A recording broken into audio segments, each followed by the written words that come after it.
Zhej tani topi është në duart është më mirë në fushën e gjykatave tona. Kemi mbaruar shkallën e parë posaçme, GKK-ja më fal, apeli posaçëm. Përgjigje nuk e bëri gjykata. Dhe më fal, e ka miratuar gjykata. Nuk bëhet pa miratim gjykata. E ka miratuar gjykata, sepse ka qenë telefonik.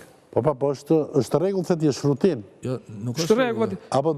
Vitin e kaluar, më fal, do të them diçka. Vitin e kaluar ne kemi pasur në atë raport që ka pak a shumë prezantuar Spaku, gati 1300 përgjime. 1300 subjektet përgjuar. Pse? Sepse është mjet procedurial.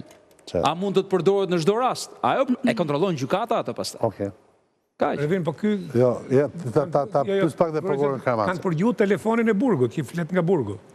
Ne nuk e dim nëse ka pati në telefon të paligjit të Tibeliej. Unë di vetëm një informacion, që nuk ka qenë vetëm gjua që është përdorur, siç thuhet, në seancë, vetëm ndaj prokurorëve, por për shkak një kontrolli që është kryer në qeli, duke dyshuar që mund të ketë pasur celular. Dhe për shkak telefonave që janë hequr, ta themi këtë, mos e bëjmë sikur nuk e dim këtë. Është bërë një kontroll në qelinë e tij dhe ai është acaruar shumë. Dhe nuk dihet çfarë ka gjetur nga ky kontroll, po mbas asaj ai ka filluar të komunikojë me persona të tjerë, sigurisht nën përgjim, edhe për funksionar të Ministrisë Drejtësisë dhe të Drejtorisë për Përgjithshme të vetë Ministrin e Drejtësisë.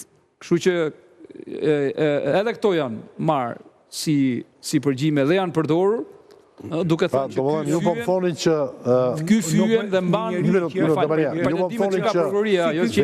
Velia ka humbur gjaftësinë.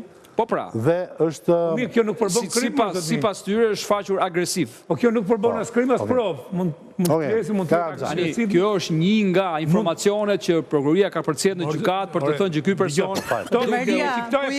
duke ju ndryshuar masën mund të krijojë një problem. Një minutë. Këto e pas kanë arrestuar Jovelin që ta përgjojnë Biruc për të kriju provat. Kjo që sharake ma.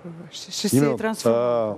Se tash këto po thonë kemi provat, po pse këto prova nuk i kishin se unë ai është në masë sigurimi. Telefoni Burgut thotë, revolt mund të ketë, më ka, ore ças kanë thonë për salla gjyqje dhe duhet të ndajmë dy gjëra. Kjo nuk është provë për ta dënuar përfundimisht. Por provë për ta mbatur në qeli. Provë për masën e sigurisë nëse duhet të qëndrojnë në qeli apo jo.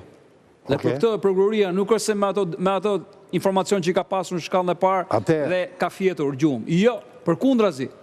Ka reaguar në mënyrë operative gjurmuse nëpërmjet hetuesve të BKH-s, SHKB-n që ka pasur, që ai të mbahet gjithë kohën për aq sa ka qëndruar me një afat të miratuar nga gjykata, në përgjim për shkak të aktivitetit të tij që kryente kundër organit të akuzës, mediave të vëna në shfrytëzim të tij etj.